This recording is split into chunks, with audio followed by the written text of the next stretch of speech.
صباح الخير على حبايبي الحلوين. اهلا بيكم في معلومه جديده على الماشي مع مومه علشان ما ننساش. ايه معلومه النهارده يا مومه؟ النهارده هنتكلم عن جذر الكلمه. ايه هو الجذر؟ هو الحروف الاصليه للكلمه بدون زياده. تمام.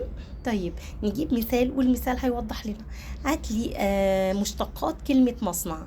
هيكون ايه؟ صنعه، اصنع، مصانع، صناعه، يصنعون.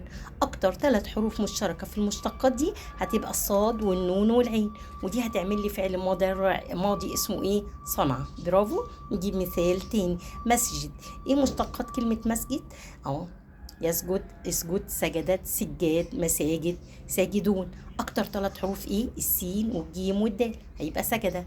طب يا مومة، هو جذر الكلمة شبه مش شبكة المفردات؟ لا، شبكة المفردات بيجيب لي كلمة وبيقول لي هات لي كل اللي يخص الكلمة دي، ملوش علاقة بالحروف. يعني لما يقول لي هات شبكة المفردات للمدرسة، هجيب كل اللي يخص المدرسة، اللي لما أعرف إن هو بيتكلم عن المدرسة. زي إيه؟